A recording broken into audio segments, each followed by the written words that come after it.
Hello students, welcome to Commercify. हम start करने जा रहे हैं अपना थर्ड चैप्टर हमारी सीरीज़ का, जिसका नाम है कंज्यूमर इक्विलिब्रियम यूटिलिटी एनालिसिस। इस चैप्टर को आपको बहुत ध्यान से समझना होगा, थोड़ा सा टफ है। पिछले के मुकाबले हम लोगों ने कंसेप्ट पढ़ लिया था, अब हम लोग आगे आते जा रहे हैं। थर्ड चैप्टर हमारा आ गया कंज्यूमर इक्विलिब्रियम। कंज्यूमर इक्विलिब्रियम के बारे में सबसे पहले हमें ये समझना होगा इस शब्द का मतलब क्या है। Consumer, who is consumer? हम कंज्यूमर से हम ये समझते हैं किसी चीज़ को कंज्यूम करना। हम गुड्स एंड सर्विसेज को कंज्यूम कर रहे हैं, किसके बदले? जो भी हमारी इनकम है उसको हम खर्च करते हैं पहले, फिर हम गुड्स एंड सर्विसेज खरीदते हैं। जो भी हम उनका यूज़ कर रहे हैं, उनको जब हम कंज्यूम करते हैं उस समय जो हमें सेटिस्फेक्शन मिल रहा है, वो उस सेटिस्फेक्शन के लिए ही तो हम उसको कंज्यूम कर रहे हैं किसी भी चीज़ को, ताकि हमको सेटिस्फेक्शन मिले। वो इंसान जो ये प्रोसेस कर रहा है वो होता है कंज्यूमर। अब इसमें नेक्स्ट पॉइंट आता है कि यूटिलिटी क्या है। Utility is the want satisfying power of a commodity. Want satisfying power of a commodity, किसी भी कमोडिटी को जब हम कंज्यूम करते हैं उससे कितना हमें सेटिस्फैक्शन मिल रहा है। सेटिस्फैक्शन को हम नापते हैं किसमें? यूटिलिटी में। ये कंसेप्ट किससे रिलेटेड है? सेटिस्फैक्शन से। और इसको हम किस में मेज़र कर रहे हैं? यूटिलिटी में। ठीक, जब हम यूटिलिटी में इसको मेज़र करते हैं उसके बाद मेज़रमेंट ऑफ यूटिलिटी, अब ये दो तरीके से मेज़र होती है, किसमें? कार्डिनल और ऑर्डिनल में। किस में मेज़र होती है? कार्डिनल और ऑर्डिनल में। कार्डिनल का मतलब क्या हो गया? जो भी हम नंबर 1 2 3 4 जब हम इसमें काउंट कर रहे हैं, और ऑर्डिनल मतलब लो एंड हाई। अब इस बात को मैं आपको एक एग्जाम्पल से समझाना चाहता हूँ। मान लीजिए आप एक शॉप पे गए, आपने आइसक्रीम ली। आपने आइसक्रीम खाएंगे जब आप, तो उसको आप किस तरीके से बताएंगे किसी को कि मुझे ये आइसक्रीम कैसी लगी? आप ये बोलेंगे ना, मुझे ये बहुत अच्छी लगी या बहुत बेकार लगी। ये थोड़ी ना बोलेंगे मुझे 2 अच्छी लगी या मुझे 3 अच्छी लगी। तो ये उसको आप कार्डिनल में मेज़र नहीं करते हैं, उसको आप किस में मेज़र कर रहे हैं? ऑर्डिनल में। लेकिन जब हम इकोनॉमिक्स पढ़ते हैं तो हमको ये 1 2 3 हमको इसको रिप्रेजेंट करना पड़ता है कार्डिनल में, क्योंकि हमको रिप्रेजेंटेशन करके दिखाना पड़ता है। लो एंड हाई में इसको रिप्रेजेंट नहीं करते हम लोग। Concept of total utility and marginal utility. अब ये जो सबसे मेन जिस पे ये पूरा चैप्टर डिपेंड है वो है total utility and marginal utility. Total utility क्या होता है? आप जो भी गुड्स को कंज्यूम कर रहे हैं, वैसे मान लीजिए आपने किसी चीज़ की एक कमोडिटी यूज़ करी 1, तो उससे आपको कितना सेटिस्फैक्शन मिला? यूटिलिटी कितनी मिली आपको? 9। और दूसरा आपने कोई प्रोडक्ट यूज़ करा, उसमें आपको यूटिलिटी मिली 8। तो इन दोनों को ऐड कर देंगे तो कितना हो जाएगा? 17। इसको हम बोलते हैं टोटल यूटिलिटी। जब हम दो प्रोडक्ट के जितनी भी हमें यूटिलिटी दे रखी होती है उसको ऐड कर देते हैं, कॉम्बिनेशन, उसको हम क्या बोलते हैं? Total utility. सारी यूटिलिटी को ऐड कर दीजिए, वो आ जाएगी टोटल यूटिलिटी में। अब आता है next marginal utility. Marginal utility क्या होता है? मार्जिनल यूटिलिटी जो नेक्स्ट हमारा जो ऑप्शन होता है उसको हम जब माइनस कर देते हैं उसमें से, मार्जिनल यूटिलिटी का फॉर्मूला होता है total unity minus total utility from last one, उसको माइनस करना होता है। अब ये यहाँ पे एक कर्व दे रखा है, ये जो डायग्राम है इससे आपको समझ में आएगा ईजीली। सबसे पहले क्या है? Consumption of commodity x 1। हम जब एक यूनिट कंज्यूम कर रहे हैं तो हमको टोटल यूटिलिटी कितनी मिल गई? 100। ठीक, यहाँ तक बात हो गई। सेकंड बात क्या है? जब हम 2 कमोडिटी एक्स के हम 2 यूज़ कर रहे हैं, ठीक, तो टोटल यूटिलिटी हमें कितनी मिल रही है? 190। यहाँ पे अगले स्टेप पे कम होती जाती है। तो फिर मार्जिनल यूटिलिटी हम निकालने का फॉर्मूला क्या है? नेक्स्ट वाली यूटिलिटी में से ऊपर वाली को हमें माइनस करना है। यहाँ पे 190 था तो इसमें से 100 माइनस करेंगे। 190 में से क्या माइनस करा हमने? 100। यहाँ पे 100 में से ऊपर कुछ था ही नहीं, 0 माइनस करा तो 100 आ गया। 190 में से क्या करना होगा? 190 माइनस 100 कितना आ जाएगा? 90। ये होती है मार्जिनल यूटिलिटी। ये मार्जिन है, इसको हम एक तरीके से बोले तो मार्जिन कितना आया? 90। ठीक, अब नेक्स्ट करेंगे, नेक्स्ट स्टेप में आएंगे यहाँ पे, तो यहाँ पे ये कितना हो गया? 80। क्यों? 270 माइनस 90, यहाँ पे आएगा 80, फिर आएगा 70, फिर आएगा 60। अब इसको हम डायग्रामेटिक किस तरीके से दिखा सकते हैं? सबसे पहले आपको पहला पॉइंट लगाना है क्या? 1 और 100 का। कहाँ पे 100, 190, 270, 340 एंड ये जो आपको कर्व दिख रहा है क्या है, टोटल यूटिलिटी का। टोटल यूटिलिटी कर्व बना लिया आपने। उसके बाद आपको किसका बनाना है, कमोडिटी।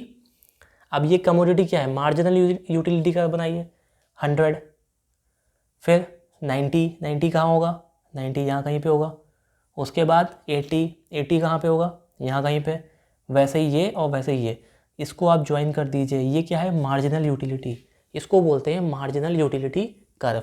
ये जो कर्व बन के आएगा इसको क्या बोलेंगे, मार्जिनल यूटिलिटी कर्व।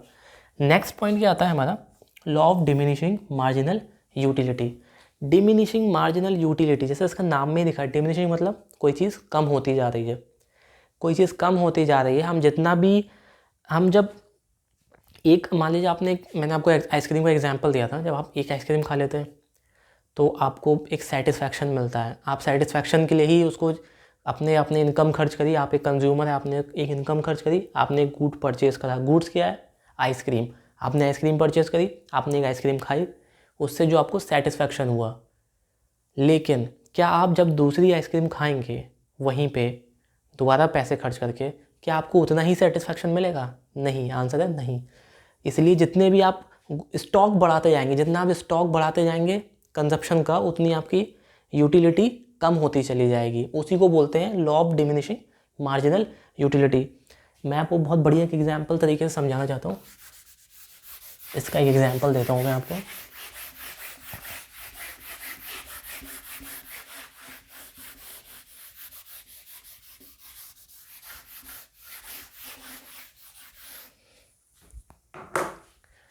मान लीजिए कोई कमोडिटी एक्स है, 1 2 3 4 5 6 7 यूनिट तक कंज्यूम करे आपने। अब इसमें क्या कर रहे हैं आप, कितनी यूटिलिटी आपको मिल सकती है, टोटल यूटिलिटी 1 कंज्यूम कर रहे हैं तो आपको कितनी मिली, 20। 2 कंज्यूम करेंगे तो आपको कितनी मिलेगी, एक बार में तो आपको, चलो मान लीजिए आपने एक आइसक्रीम खाई, आपको कितनी कम टोटल यूटिलिटी मिल गई उससे आपको, 10। जब आपने 2 आइसक्रीम खाई तो दोनों से आपको सेटिस्फैक्शन कम हो रहा है, तो 2 में आपको 9 का, मान लीजिए एक में 9 और दूसरे में भी 9, तो हो गया 18। जब आप 3 खाएंगे फिर उसको आप ले लीजिए 24, 8 का मान लीजिए। 4 में फिर 1 यूनिट में आपको 7 का यूटिलिटी मिलेगी, तो उसमें आपको कितने मिल जाएंगे, 28। जब आप 5 पीस ऑफ आइसक्रीम खा रहे हैं, फिर क्या हो गया, यहाँ पे 7 था, यहाँ 6 मान लीजिए, तो 5 6 30। फिर जब आप 6 खा रहे हैं तो एक जो आपका जो एक कमोडिटी है उस पर आपको सेटिस्फैक्शन 5 का मिल रहा है, तो 6 5 30। फिर 7 6 पे 5 का हो गया था, तो 7 पे कितने का मिलेगा आपको, 7 यूनिट खाएंगे तो 4 का आपको सेटिस्फैक्शन मिला है, तो फिर ये क्या होगा, 28। अब इसमें मार्जिनल यूटिलिटी क्या है, इसका हमें मार्जिनल यूटिलिटी निकालेंगे तो यहाँ पे तो 10 था, ठीक। यहाँ पे कितना आएगा, 0। फिर 8, यहाँ पे 6, यहाँ 4, यहाँ 2, यहाँ पे 0, यहाँ पे -2। तो ये आपका कर्व बन के आ गया। यहाँ पे माइनस चली जाएगी, जब आप ज़्यादा से ज़्यादा स्टॉक यूज़ करेंगे तो क्या हो जाएगा, एक पॉइंट ऐसा आएगा कि आप माइनस में भी जा सकते हैं। अब इसका आप जब कर्व बनाते हैं तो ये कुछ इस तरीके से बनेगा। टोटल यूटिलिटी का बना के देख लीजिए आप, तो स्टार्ट कहाँ से होती है, 10 से। मान लीजिए यहाँ कहीं पे 10 था, यहाँ पे 18 होगा, फिर यहाँ 24, ये 1 पे था, ये 2, यहाँ मतलब 3, ये 4 5 एंड 6, इसको आगे बढ़ा लीजिए 7 तक, ठीक। यहाँ पे 10 हमने मान लिया था, 10 20 एंड यहाँ मान लीजिए 30। ये हमने कब माना था, 10 हमने ये ले लिया पहला पॉइंट, फिर 18 यहाँ पे कहीं पे मान लिया, फिर 24 यहाँ कहीं पे मान लेते हैं, ये 3 के यहाँ पे लेना है आपको, ठीक। 3 के ऊपर पॉइंट, और 4 का पॉइंट क्या होगा, 4 पे पॉइंट हो रहा है 28, 4 पे 28, यहाँ कहीं पे 28 मान लीजिए, फिर 5 पे 30, 5 पे सेटिस्फैक्शन कहाँ पहुँच जाएगा, 30 पे, 6 पे भी 30, तो फिर 6 पे भी 30, लेकिन 7 पे आते थे कितना हो जाएगा, 28। फिर 28 कहाँ होगा, यहाँ पे। तो ये आपका जो कर्व बन के आ रहा है वो किस तरीके से बनेगा, ये डाउनफॉल इसमें स्टार्ट हो जाएगा, यहाँ पे क्या स्टार्ट हो जाएगा, यहाँ पे ये डाउनफॉल स्टार्ट हो जाएगा इसका, यहाँ पे ये माइनस में जा रहा है अब, ठीक है। लेकिन जब आप इसका कर्व बनाएंगे फिर वो माइनस में आपको दिखाना होगा उसको भी, ठीक है। इसका कर्व बना के दिखा देता हूँ मैं आपको। इसको हमें मेंशन करना है 0, यहाँ तो 0 था, फिर 8 यहाँ कहीं पे मान लीजिए, फिर 6 कम होता चला गया, फिर 4, फिर 2, फिर 0 एंड -2 यहाँ कहीं पे होगा, माइनस नीचे में चला जाएगा। ये कर्व आपका इस तरीके से बनता है। और ये जो आपको पॉइंट ऑफ सैचुरेशन होता है ना, ये कैसे निकालते हैं, ये जो आपका पॉइंट आ रहा है, इस पॉइंट को हम बोलते हैं, जहाँ पे दोनों ज्वाइंट हो रहे हैं, क्या होता है, पॉइंट ऑफ सैचुरेशन।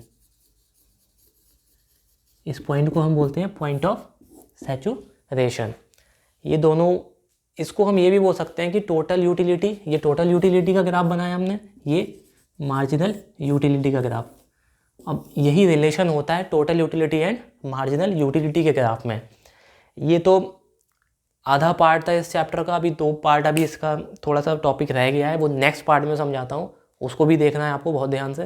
इसको रिवाइंड करके फिर से देखिएगा, समझ में आ जाएगा। नेक्स्ट पार्ट में ज़रूर देखिएगा नेक्स्ट वीडियो, ठीक है। Thank you.